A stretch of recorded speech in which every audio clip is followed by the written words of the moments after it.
कुठल्याच गाण्याची तोड अहो तुम्हाला याच्याकडून मिळणार नाही।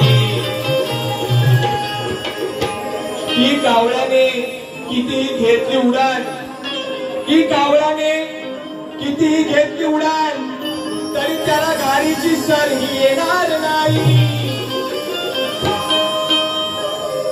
आणि या कुत्र्याचं शेपूट किती नाही खाला ते वाकडं राहील पण सरळ कधी होणार नाही।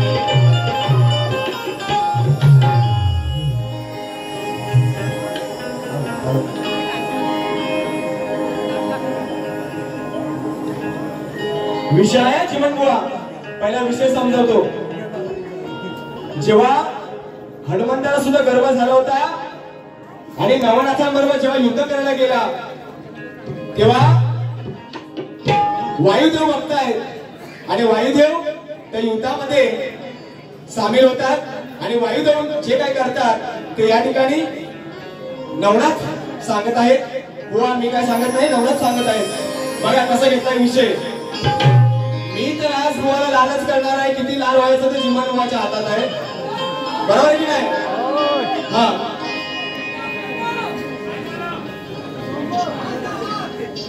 तर विषय कसा घेतोय बघा। हा आता मी घेतोय व मी ऐकतोय, मला इथं जायचंय। हा आणि म्हणून माझ्या नादाला लागलास जर असा त्याने खूप वेळा प्रयत्न केलाय, पण नंतर भावाला मी काय द्यायचं तो दिलाय। आणि म्हणून काय म्हणतोय मच्छिंद्रनाथ, काय म्हणतोय चिमणबुवा? माझ्या नादाला लागलास जर बुवा पडशील तोंडावर। होय चिमणबुवा, अरे माझ्या नादाला लागलास जर बुवा पडशील तोंडावर। एकदा विचार बापाला खरं,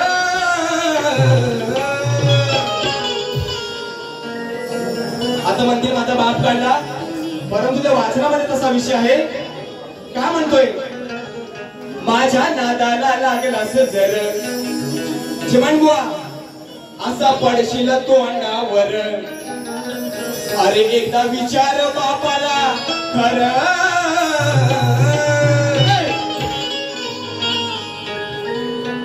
तुझा बाप सुद्धा येऊन रडत होता। होय बुवा, अरे तुझा बाप सुद्धा येऊन रडत होता माझ्या या पायावर। तुझा ना रे बाबा तिकडं, हा तिकडे वायुदेव मच्छिंद्रनाथाला माफी मागतात, ते शरण जातात, तेव्हा त्या हनुमंताचा जीव असतो। आणि म्हणून या ठिकाणी काय म्हणतोय? माझ्या नादाला लागलास जर बुवा पडशील तोंडावर। माझ्या नादाला लागलास जर बुवा पडशील तोंडावर। एकदा विचार बापाला खरं, तुझा बाप सुद्धा येऊन रडत होता माझ्या या पायावर। तुझा बाप सुद्धा येऊन रडत होता माझ्या या पायावर।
तुझा बाप सुद्धा येऊन रडत होता माझ्या या पायावर तुझा बाप सुद्धा येऊन रडत होता माझ्या या पायावर